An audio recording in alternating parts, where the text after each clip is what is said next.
ಸರಾಕೇರ್ therapy ತಗೊಂಡ್ರೆ ರಕ್ತ ಸುಡುತ್ತಂತ ಜನ ಎಲ್ಲ ಹೇಳ್ತಾ ಇದ್ದಾರೆ ಮೇಡಮ್, ಇದು ಹೌದಾ ಅಲ್ಲ? ಸರಾಕೇರ್ ಥೆರಪಿ ತಗೊಂಡ್ರೆ ಮೂಳೆ ಪುಡಿ ಆಗುತ್ತಾ? ಸರಾಕೇರ್ ಥೆರಪಿ ತಗೊಂಡ್ರೆ ಅಡಿಕ್ಟ್ ಆಗಿಬಿಡ್ತಾವ. ಸರಾಕೇರ್ ಜೇಡ್ ವಾಟರ್ ಕುಡಿದ್ರೆ ಕಾಯಿಲೆ ಜಾಸ್ತಿ ಆಗುತ್ತಾ? ಸರಾಕೇರ್ ಥೆರಪಿ ತಗೊಂಡ್ರೆ ಕರೆಂಟ್ ಹೊಡೆಯುತ್ತಾ? ಸರಾಕೇರಲ್ಲಿ ಥೆರಪಿ ತಗೊಂಡ್ರೆ ರಕ್ತ ಸೋರುತ್ತಾ? ಸರಾಕೇರಿಗೆ ಬಂದರೆ ಟೈಮ್ ವೇಸ್ಟ್ ಆಗುತ್ತಾ? ಸರಾಕೇರ್ ಥೆರಪಿ ತಗೊಂಡ್ರೆ ಊಟ ಬಿಡಬೇಕಿರಲ್ಲ. ಸರಾಕೇರ್ ಥೆರಪಿಗೆ ಬಂದರೆ ಏನಾದರೂ ಶೇಕ್ ಕೊಡ್ತೀರಾ? ಸರಾಕೇರಿ ದಾವಣಗೆರೆಯಲ್ಲಿ ಇರ್ತಾ ಹೋಗುತ್ತೆ.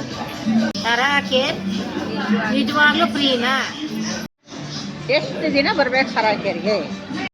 ಸರಾಕೇರ್ ಥೆರಪಿ ಮಾಡಿದರೆ ಗುಣ ಆಗಲ್ಲಂತೆ. ಇನ್ನೇ ಸರಾಕೇರ್ ಬಗ್ಗೆ ಏನು ಮಾಡ್ತಾರೆ, ಹೊರಗಡೆ ತಪ್ಪಾಗಿ ಹೇಳೋದಕ್ಕೆ ಸ್ಟಾರ್ಟ್ ಮಾಡ್ತಾರೆ. ಬಟ್ ರಿಯಲ್ ಆಗಿ ಏನಪ್ಪ ಅಂತ ಹೇಳುವಾಗ ಸರಾಕೇರ್ ಬಂದು ನೋಡುವಾಗ ಮಾತ್ರ ಏನಾಗುತ್ತೆ, ಸರಾಕೇರ್ ಬಗ್ಗೆ ಫುಲ್ಲಾಗಿ ಇನ್ಫಾರ್ಮೇಷನ್ ಸಿಗ್ತಾ ಹೋಗುತ್ತೆ. ಯಾವುದೇ ರೀತಿ ಏನಾಗಲ್ಲ, ಸೈಡ್ ಎಫೆಕ್ಟ್ಸ್ ಆಗೋದಿಲ್ಲ. ಸರಾಕೇರಲ್ಲಿ ಈ ರೀತಿ ಸೈಡ್ ಎಫೆಕ್ಟ್ಸ್ ಆಗೋದಿದ್ದರೆ ಸರಾಕೇರ್ ಸ್ಟಾರ್ಟ್ ಆಗಿ 17 ವರ್ಷ ಏನಾಗ್ತಿದ್ದಿಲ್ಲ, ನಡೀತಾ ಇದ್ದಿಲ್ಲ. ನಮ್ಮಲ್ಲಿ ಏನಾದರೂ ಡೌಟ್ಸ್ ಇರುವಾಗ ದಯವಿಟ್ಟು ಏನು ಮಾಡಿ, ಸರಾಕೇರಲ್ಲಿ ಬಂದು ಒಂದು ಟೈಮ್ ವಿಸಿಟ್ ಮಾಡಿ.